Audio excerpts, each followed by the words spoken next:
Humacyte is trading at 78 cents, and we can see the decline of over 30% over the last 5 days. And with this recent decline, I've actually taken the opportunity to acquire more of this stock, and the decline can be attributed to news that Humacyte announces pricing of $20 million registered direct offering of common stock. This means dilution for the company as they issue additional shares of stock, resulting in current shares now representing a lower percentage of ownership. And as we can see from what this has done to the share price over the last 5 days, investors typically see dilution as bad, which is why we've seen this decline. Looking at the price over the last year, we can see highs of over $2 right here. And since then, there's been a gradual decline of the stock, which we've seen over the last year or so. And this can be attributed to previous dilutions. The first dilution we can see was on March 25th, 2025, where Humacyte issued more shares to the market at a price of $2 per share. There was then a second dilution in October 2025, which allowed shares to be bought at an exercise price of $2.11 per share. And so the share price continued to decline since then, largely due to not only the dilutions, but also due to slow uptake and sales of their first approved treatment. We can see here in their pipeline, they've developed these acellular tissue engineered vessels, which have been approved for vascular trauma repair. And the commercial name for this treatment, which we've just seen in their pipeline, is called Symvess. And so the Symvess product is used for adults as a vascular conduit for extremity arterial injury when urgent revascularization is needed to avoid imminent limb loss. This basically means that the Symvess treatment is used on adults to help them when they've experienced extreme injury and severe damage to arteries,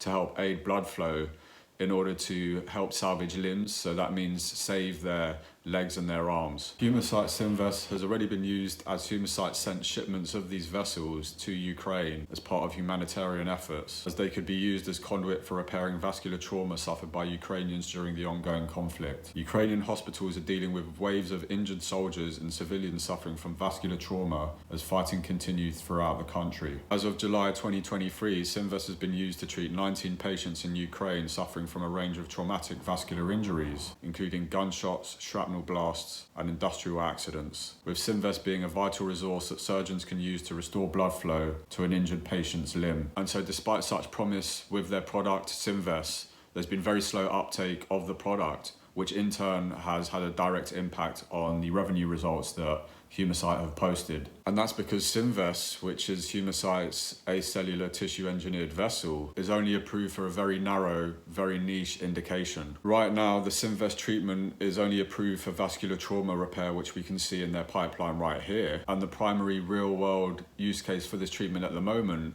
is traumatic injuries, so injuries sustained through the battlefield or through a car accident, for example. And so even if the treatment is clinically effective, the market is quite small. It's very much dependent on, individuals or patients sustaining injuries. And with that in mind, it's had a direct impact, like I said, on the revenue results they've posted to date. And it's a combination of the dilutions that I mentioned and the revenue results, which weren't necessarily what investors had initially expected, which have all contributed to this decline in the share price that we've seen at the moment.